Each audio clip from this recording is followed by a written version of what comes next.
Ito yung dalawang gulong. Ito yung pedal. Tapos, kakabit natin yan. Tara.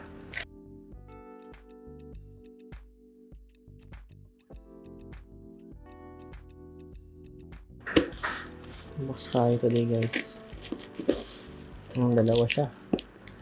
So, muna yung buksan natin.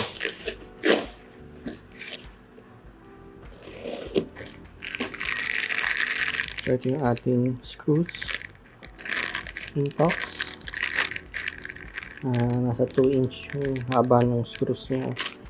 Yung ating clamp. Teddy bear design. Dito sasabit yung ating pedal. Tapos, ito naman yung patungan ng gulong. So, alam niyo ba guys kung anong binili natin? Ito yung dalawang gulong. Ito yung pedal. Tapos, kakabit natin yan. Tara. So, ito yung ating area. As you can see, na-install na natin yung ating mga bracket.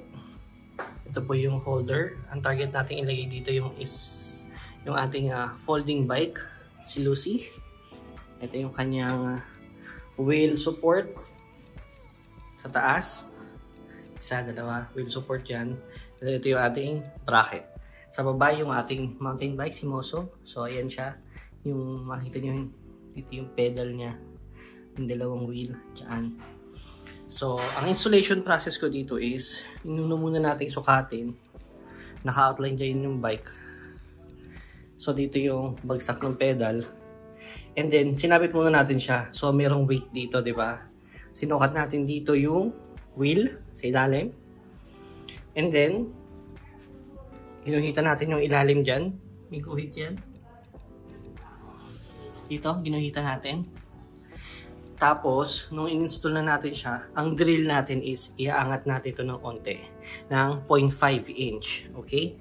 So, the reason why kailangan 0.5 inch yung taas dito, and dito is 0.5, para pag nilagay natin dito yung bike, yung weight distribution is hindi sinasalo ng bracket. Ang sasalo sa kanya is yung dalawang wheel na angle bars. Same din dito sa mountain bike natin. Ganun siya. Okay? So, ngayon, ilalagay na natin yung bike.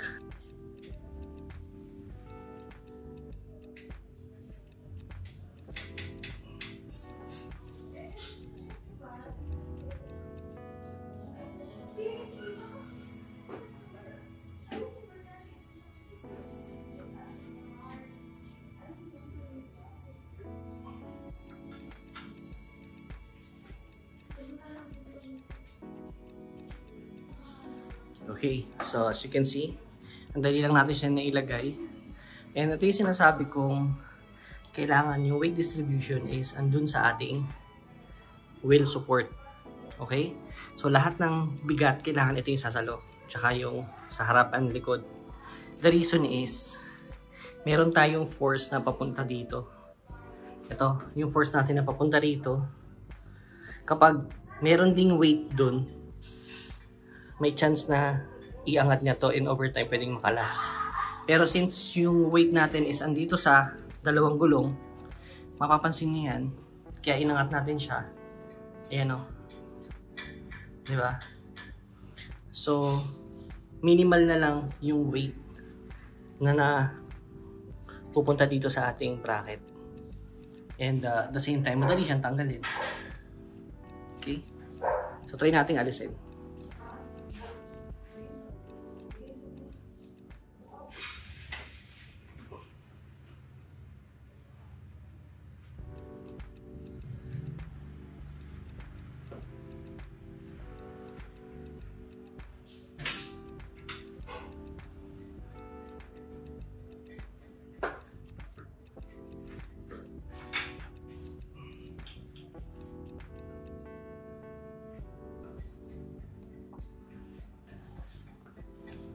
Alright.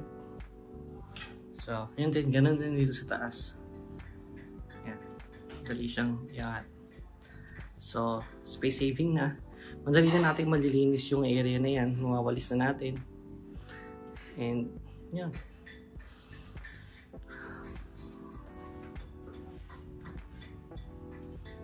Diba? Nice. So guys, yung pinagbilhan natin ito sa Lazada, yung link po nasa description sa baba. Click nyo na lang yun. Mountain bike mount. Mura lang yan guys. Wala pang 500 yung dalawang pares. Kaya sulit na sulit. Alright, yun lang po. Thanks for watching. Okay, see you on the next one. Bye now.